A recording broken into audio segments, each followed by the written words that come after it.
everyone. This is a presentation on Health Access Code for Community Health 457 Health Planning by myself, Ayan Walker, Ernisha Banks, as well as Jeff Gifford. We are Team 3-3. As an introduction to our project, we just want to give you a brief background on some of the issues. So over the 11 communities that Rush serves, there's a 12.2-year gap in the life expectancies, with the lower life expectancies in areas occupied by minorities. This problem is extremely significant because the communities are very close within proximity, but receive very different treatment in terms of health access. To date, very little has been done to ensure equal access to quality health services. Our plan is to implement contemporary pop-up style clinics within the North Lawndale, West Garfield Park, East Garfield Park, and Austin communities. With proper access to health care, we aim to increase the average life expectancies at birth and lower the 12.2-year gap in life expectancies across the 11 communities Rush serves. Pop-up style clinics have been proven effective. According to Eden Health, 68% of patients that visit pop-up clinics go on to subsequently get care through other channels. Guys, my name is Ernisha Banks, and I'll be telling you more about our goals and objectives. The first objective we will focus on is to increase the healthcare access for residents from South Lawndale, Lower West Side, West Garfield Park, Austin, North Lawndale, East Garfield Park, West Town, and Forest Park by 5% within the next 12 months. To put this into perspective, in the first 12 months of our program, we will grant at least 4,829 people access to our healthcare services. We know that this is feasible because a similar organization called Remote Area Medical, also known as RAM, who since 1985 has helped an estimated of 115,000 through their pop-up style clinic. On average, 3,286 people have used their services per year.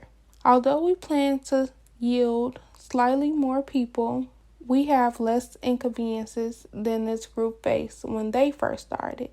For example, when they began in 1985, they did not have tools such as social media to inform people of their services and to have them come. Luckily, we are granted this privilege, which can be used to yield more people. Also, they travel from state to state, which can be very time consuming. We plan to pop up in communities that are local. In Chicago, because we spend less time traveling, we will spend more time helping people instead, which will allow for us to yield more people to help. Lastly, we have a great partnership with Rush University staff. They did not have a partnership, which made them face more difficulties, and in the first year they weren't able to help as many people. We prioritize this objective within these communities due to high uninsured rates in these areas. Lack of access to adequate healthcare services is associated with more health problems, lower life expectancies, and overall quality of life.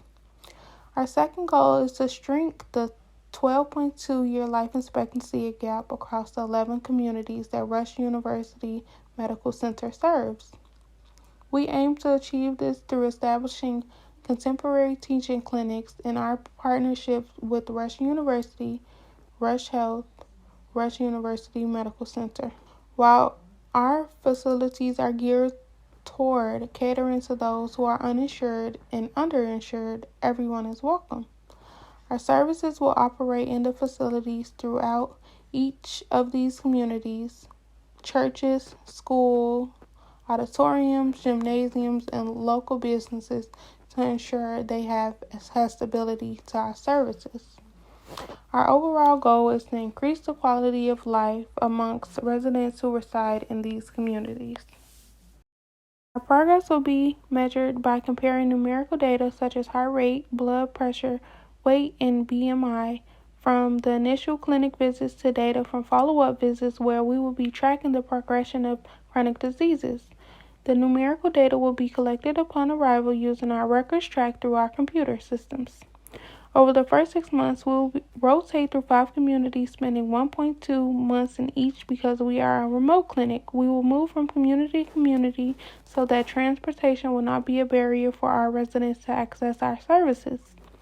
After the first 6 months, we will move into the comparison phase. This phase will include going back into the 5 communities, spending 1.2 months in each to do follow-up appointments to ensure promised quality results as well as service to new patients. My name is Jeff Gifford. Some of our most important aspects of our timeline in the beginning will be to foster relationships amongst our staff and residents to better understand their needs. Some of the most important things are going to be making sure that we're on the same page about our goals and what the community needs from us and what we need from them in order to be successful. So in the beginning, once we find that out, we'll establish a team and distribute tasks between us so we can coordinate our supplies and get the next steps of our process moving. Startup is about 6 weeks total, and it will include obtaining supplies, marketing, and securing locations that will host our clinics. For our budget, we have $100,000 allocated to get our program started and to run for its first 12 months. In the beginning, we'll have $14,000 to $18,000 for room dividers and about $2,800 on computers for data tracking. The remaining $60,000 will be used towards our operation of our clinic for the remainder of the year. We won't have any explicit revenue, but our costs will pay for themselves when it's taken into account that tertiary care is so much more expensive than primary care, which we'll be providing for free. So the charity care that Rush will provide should offset our costs. Overall, it is essential that we increase the healthcare access to at least 4,829 individuals within 12 months. In doing this, we will narrow the life expectancy gap in our targeted communities and show that you don't have to be affluent to live long. We currently have lower life expectancies in our communities, and it's not their fault. Granting them access to our primary care services will help them live longer and happier lives.